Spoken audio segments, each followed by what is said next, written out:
তোমার নাম? সৌম্য চ্যাটার্জি। আচ্ছা, তুমি কোথা থেকে আসছো? আগরপাড়া। আচ্ছা, এখানে তুমি কতদিন ধরে কোর্স করছো? এখানে আমি 2 সপ্তাহ হয়েছে।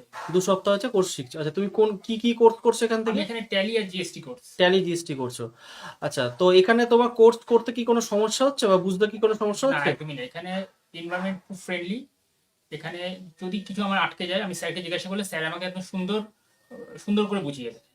আচ্ছা, এখানে এমনি তুমি যে কোর্স করছো, তো বর্তমানে যারা যারা আমাদের স্টুডেন্ট রয়েছে বা ভবিষ্যতে বা এরপরে যারা যারা স্টুডেন্ট ধরো নতুন যারা আছে ভর্তি হবে, তো তাদের উদ্দেশ্যে তুমি কি বলতে চাও যে এখানে কি তারা ঠিকমতো কোর্স শিখতে পারবে, যে টাকা দিয়ে তারা ভর্তি হওয়ার পরে তাদের কি কোনো অসুবিধা হবে নাকি তারা ঠিকমতো শিখতে পারবে এখান থেকে? ঠিক করে শিখতে পারবে, কোনো অসুবিধা হবে না। বরং তাদের যদি কিছু আটকে যায় তারা স্যারকে জিজ্ঞাসা করলে স্যার তাদের খুব সুন্দর করে বুঝিয়ে দেবে।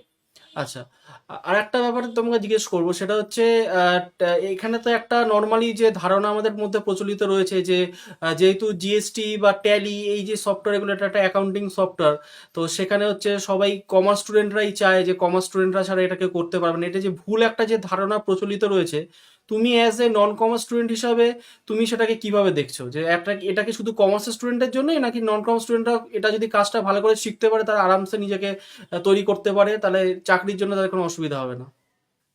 ব্যাপারটা হচ্ছে, আমি যখন এই ইনস্টিটিউটে ঢোকার আগে আমার মধ্যে কিন্তু একটা ধারণা ছিল যে ট্যালি হয়তো কমার্সের স্টুডেন্ট। এটা এটা শুধু আমাদের না, এটা একটা সিস্টেম যে ট্যালি কমার্সে, কিন্তু অ্যাকচুয়ালি এটা সম্পূর্ণ ভুল ধারণা। এখানে আসার পর আমি দেখেছি, আমি কোনো একটা বিষয় যদি জিজ্ঞাসা করি স্যারকে, স্যার সেই জিনিসটা আমাদেরকে একদম সুন্দর করে বুঝিয়ে দেয়। প্রত্যেকটা টপিক ধরে ধরে বোঝায়।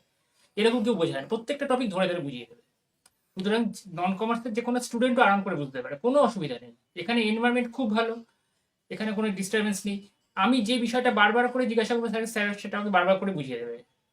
আচ্ছা, তো আর এখানে হচ্ছে কোর্স ফিজের ব্যাপারে তুমি কি বলবে, মানে অন্যান্য জায়গার থেকে এখানে কোর্স ফিজ যেটা আমাদের আমরা রেখেছি, সেটা কি সেটার ব্যাপারে তোমার কি মত? কোর্স ফিস খুব সুন্দর, একদম সাধ্যের মধ্যে, কোনো অসুবিধা নেই। আচ্ছা, তো তোমার কি এখানে কোর্স করতে কোনো সমস্যা হচ্ছে না, তাহলে? আমার একদমই কোনো সমস্যা হচ্ছে না। আচ্ছা। এখানকার এনভায়রনমেন্ট একদম ফ্রেন্ডলি, পরিবেশ একদম বন্ধুর মতো। আচ্ছা, নতুন তাহলে আমাদের যারা যারা অ্যাডমিশন স্টুডেন্ট নেবে বা যারা যারা আসবে, তাদের উদ্দেশ্যে তোমার কি বার্তা থাকছে বা তুমি কি বলতে চাও তাদেরকে? যারা যারা নতুন আসবে তাদেরকে আমি এটাই বলবো যে তোমরা এখানে নিশ্চিন্তে আসো, কোনো ভয় নেই। আর যে জায়গাটা তুমি বুঝতে পারবে না সেই জায়গাটা তুমি স্যারকে জিজ্ঞাসা করবে। স্যার কিন্তু খুব সুন্দর বন্ধুর মতো মিশবে এবং তোমাকে সুন্দর করে বুঝিয়ে দেবে। তোমার যেখানে প্রবলেম হবে স্যার তোমাকে সেটা বুঝিয়ে দেবে। ওকে, তার মানে তুমি এখানে করে তুমি মানে খুবই হ্যাপি, মানে তোমার কোনো সমস্যা হচ্ছে না, না? আমার একদমই কোনো সমস্যা নেই। আচ্ছা, এছাড়া আমাদের যে ওয়েব পোর্টালটা যেটা আমাদের অনলাইনে রয়েছে, যে ব্যাকআপ সাপোর্ট দেওয়ার জন্য, যে একটা স্টুডেন্ট কোর্স করে নেওয়ার পর তার যদি কোনো জায়গায় কোনো সমস্যা হয় তার জন্য যে ওয়েব পোর্টালটা রয়েছে, সেই পোর্টালটার ব্যাপারে তোমার কি মত? ওই পোর্টালটা খুবই সুন্দর, ইউজার ফ্রেন্ডলি পোর্টাল। ওই পোর্টালটাতে কি, ধরুন আমি আমি একটা কোনো জিনিস এখন প্র্যাকটিস করতে বসছি, আমি যখন প্র্যাকটিসে বসছি, আমার যদি কোথাও আটকে যায় আমি কিন্তু পোর্টালটা দেখে নিই। পোর্টালটা খুব সুন্দর করে করা আছে। ঠিক আছে, থ্যাংক ইউ।